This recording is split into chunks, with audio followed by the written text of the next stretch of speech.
Namaste children. Hope you're all ready for your science class. Children, we are in our fourth lesson, chemical and chemical changes, and this is our third session. A small recap, children, of what we have learned in the previous sessions. Matter.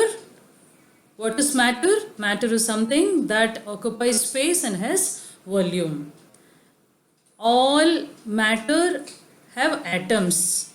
Atoms are the smallest indivisible particles of any matter. 2 or 3 atoms join together to form molecules.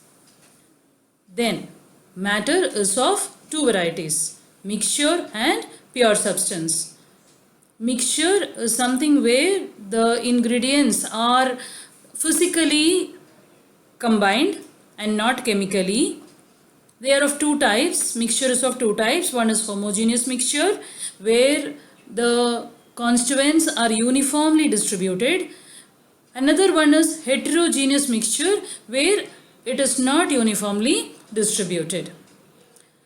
Next is the pure substance, where the particles are made up of the same kind of atoms or molecules. Pure substance is of two types, elements and the compounds. Elements are the things in which they have the same kind of atoms, and compounds are the things in which they have the same kind of molecules. Molecules are similar. Same kind of molecules make the compounds, and the smallest particle of compound is a molecule.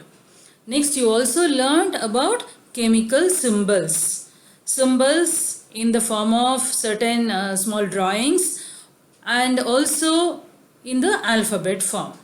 Okay, so shall we move on to the next one, which is atomicity. What is atomicity?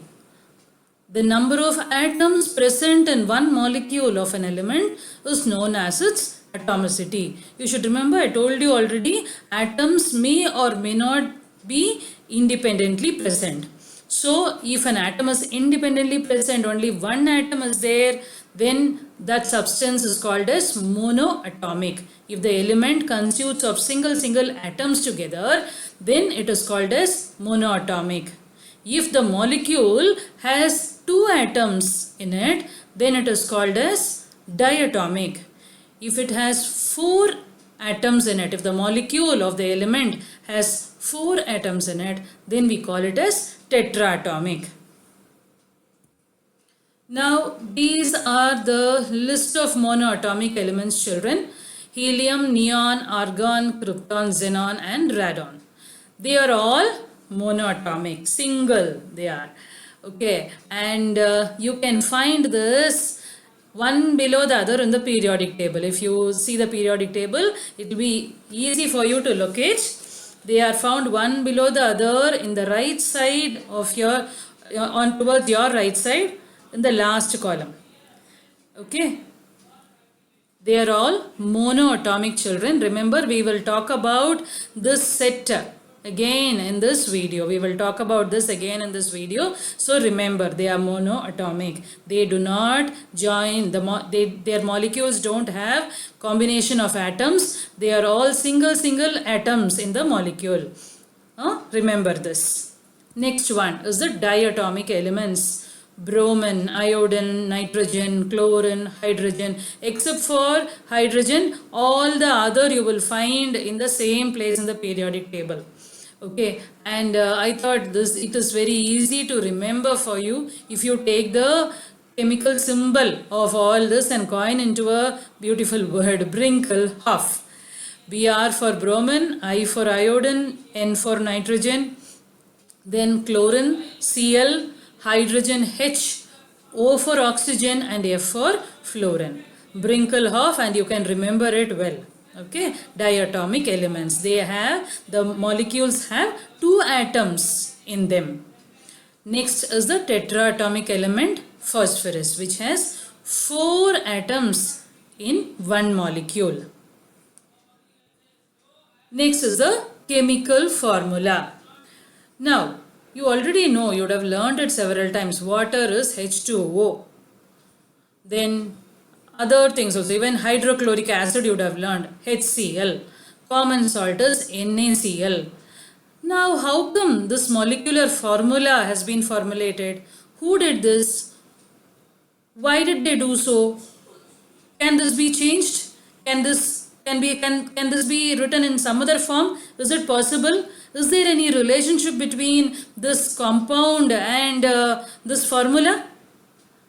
Yes, this represents one molecule of water. Clear? This represents one molecule of the compound. All here, whatever I've given you here, or any chemical formula for that matter, it represents one molecule of that compound. And it is not that somebody strictly told that H2O is water. There is a scientific reason behind it. This formula can be written, can be coined even by you. If I give you only these names, you can even coin the formula. How is this possible? First of all, you need to know what are the elements that are present in that compound. Apart from this, there is one more important concept which you should know, which is called as the valency. Now, what is valency? We will get back to school, okay? And during sports day practice, the PT teacher calls 7A and 7B come down. And she says, all Rose House students come and stand in this circles, which is marked as shell here, okay? I think you should remember something else also now, which I've taught you in the previous videos. Now, what will you do? All the Rose House students from 7A should come and stand in the circles drawn on one side, and 7B should stand in the circles. 7B Rose House students should stand in another circle. Okay. So, what will you do? Will you run like this from all the corners? Haphazardly come and stand there? Will you do that? No. You will organize yourself. The PT teacher says only 2 students should stand in the first circle and 8 students should stand in the next circle. Now 7A Rose House students start. Ma'am, there are only 6 people. We are only 6 in this last circle. And ma'am says, wait, let me see. Okay, you're feeling nostalgic? Yes. Now, this is how the oxygen atom looks like. Okay. Previously, I've told you about the nucleus, the protons and neutrons, the nucleus and the electrons. You remember? Yes. This is how the electrons are arranged in a very organized way. Now, not only oxygen but also I've given you here hydrogen atom as well as the helium atom. See, they both look small, look alike. They have only one circle around, or what do you call this, shell around. But here hydrogen has only one electron and here helium has 2 electrons. And thus it is supposed to be stable. It is supposed to be stable because it has got the enough number of electrons for that shell. Not only helium, even neon and argon also have enough number of electrons arranged in their last shell. Remember, I told you this is the valence shell, the last shell. I told you in the previous video. Yes, helium, neon, argon, and what all did I tell you is monoatomic? Those gases, inert gases, they all have the enough number of electrons in their last shell, and that is the reason why they are said to be stable, noble gases, inert gases. Have you heard this somewhere? Yes, in your 6th standard, when you were learning about a bulb, you learned that the bulb is filled with inert gas because it will not react. Why it will not react? Because it is stable. It has enough number of electrons, so it will not react with any other element.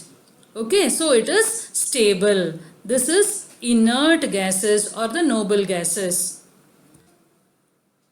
But oxygen does not have the enough number of electrons. Hydrogen also doesn't have the enough number of electrons. What will they do? They will try to attain the stability. They will not sit like that. I am not stable, so I will sit like that. They will try to attain stability. Okay, so hydrogen needs one electron to become stable. We say the valency is 1. Here oxygen needs 2 electrons. So we say valency is 2. In other words, the combining capacity of elements is called as its valency. The combining capacity of the atom of an element is called as its valency. Now what happens? Hydrogen needs 1 to become stable. Oxygen needs 2 electrons to become stable. What will they do? Yes, this is how compounds are formed, because every element which is not stable other than the inert gases, they will try to attain stability, and in that process they will join with other atoms forming compounds. They may either give away electrons or accept or share the electrons, thereby forming compounds. Interesting, isn't it? Now, this is how because of this reason, the oxygen joins with 2 hydrogen. It has got 2 electrons now. See, extra electrons, like chrysanthemum students have come and stood here. And hydrogen has got 2 electrons in its outermost shell. Now, together they become water molecule happily. Clear? This is the story of valency. So what you have to learn is the combining capacity of an element is called as its valency. Or you can even put it up like this. The combining capacity of an atom of an element is called its valency. Okay, children? So after understanding valency, what will we do? We need to write the chemical formula of compounds. Right? So this table I've given you to learn the valency. I'm not asking you to learn all the 114 elements valency.